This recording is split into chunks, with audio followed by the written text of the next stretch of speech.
In this video, we'll be doing a deep dive into the debut album by Led Zeppelin. This video will answer a few questions such as, what are the different musical styles present on the album? Why is Communication Breakdown considered one of the first metal songs? How does Jimmy Page showcase versatility in playing different styles? What role does John Bonham play in the drumming? How does Robert Plant demonstrate vocal versatility? And what is the impact and legacy of Led Zeppelin's debut album? Led Zeppelin 1 was released on January 12, 1969 in the United States. It is celebrating its 55th anniversary. The album was produced by Jimmy Page and released on Atlantic Records. The album was recorded at Olympic Studio in London. The band's manager was named Peter Grant. He was an important member in the recording process. The band consists of Robert Plant on vocals, Jimmy Page on guitars, John Paul Jones on bass and keyboards, and John Bonham on drums. The album structure has 9 songs. It's 45 minutes long. There are 4 songs on side A, 5 on side B. Side A has 1 original song and 3 cover songs, and side B has 4 original songs and 1 cover. Both album sides are about 22 minutes and 22 seconds. Songs vary in length. 3 songs are a little over 2 minutes, 3 songs are a little over 6 minutes, and 2 songs are in the 4-minute range, and 1 long song at 8 minutes. There are about 4 different musical styles on the album. The first is the hard rock or heavy metal aspect of the album.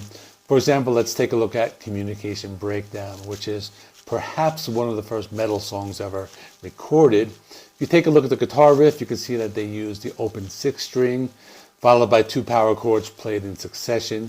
This is something that is common in metal music. Take a look at this clip.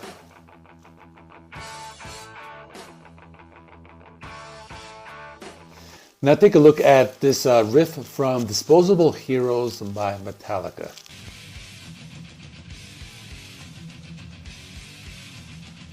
As you can see, the guitar riff is a little similar. I know people are going to want to comment and saying it's apples and oranges, completely different riffs, but I think that you can see that there is an influence from one to the other. Metallica uses more distortion, obviously, but the influence is there. Jimmy Page was also one of the first guitar shredders. He's also very versatile. He plays the acoustic guitar on tracks like Babe, I'm Gonna Leave You and Black Mountain Side. He shows off his blues style on tracks like Babe, I'm Gonna Leave You and You Shook Me. He also shows off his psychedelic guitar riffs on songs like Dazed and Confused and How Many More Times. The other instruments play an important role on this album. John Bonham is one of my favorite drummers of all time. He was also very influential. On the album opener, Good Times, Bad Times, he plays a rock and roll style with some cowbell, which has been used by many other bands in the 70s. I don't need to mention it because we all saw the SNL skit with Christopher Walken. He was also very versatile. Listen to the drums on Black Mountain Side. The song also has another drummer named Viram Jassani who played the tabla on that track, the type of bongo. I also believe that John Bonham played the timpani on this track. It's a type of kettle drum. John Paul Jones plays the bass, and it's an important instrument on this album. So, for example, he shines on tracks like Good Times, Bad Times, and I Can't Quit You, Baby. Also, songs like Dazed and Confused and How Many More Times start out with the bass guitar in the intro. John Paul Jones also plays the Hammond organ on songs like You Shook Me and Your Time Is Gonna Come, the latter of which has a really cool progressive rock style. And the introduction is played by John Paul Jones. Let's talk about Robert Plant and his vocals. He was one of the first rock stars because he had that stage appearance with the long hair.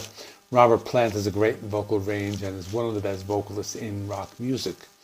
On Good Times, Bad Times, he sings in his usual style, but he can also sing in a softer tone. He can let out some heavy screams on songs like Baby, I'm Gonna Leave You, I Can't Quit You, Baby, and You Shook Me. There are also times when he pairs his vocals with Jimmy Page's guitar licks. In addition to the vocals, Robert plays the harmonica on songs like You Shook Me.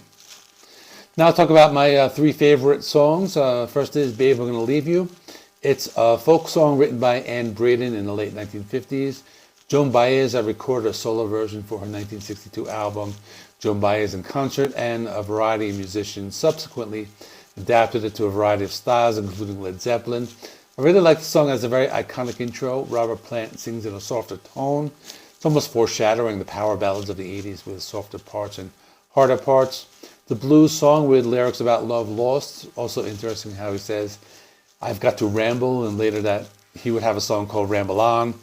There's some psychedelic elements around 2 minutes. After that song gets heavier, Robert Plant sings at a higher register. He lets out some of his signature screams, especially at the 3-minute and 50-second mark when he sings Baby. John Bonham plays the major role because he comes in and out of the song. I like that most of the soloing is done on an acoustic guitar. The band played the song live on its 1969 concert tours. Page and Plant had a band in the 90s, and they performed a 9-minute version of the song, which included the opening notes of Stairway to Heaven in the outro. Really good topic for another video, by the way. Next is Dazed and Confused, a song written by American singer-songwriter Jake Holmes in 1967. Performed in a folk rock style, he recorded for the debut album The Above Ground Sound of Jake Holmes. Though some concluded it was about a bad acid trip, Holmes insists the lyrics refer to the effect of a girl's indecision on ending a relationship. Led Zeppelin did a cover, but they gave it their own style. The song starts with the iconic bass guitar riff. This is one of their psychedelic songs. John Bonham really shows off his drumming on this track. This goes into some hard rock as well, with a riff at the 1-minute and 15-second mark. On the song, John Paul Jones and John Bonham seem to play off of each other's rhythms while Jimmy Page plays some trippy psychedelic licks. The song gets a little heavier at about 3 minutes. This is where Jimmy Page does some guitar shredding. The song was also played live by the Yardbirds, the band that Jimmy Page was in before Zeppelin. This was also their most played song during live performances.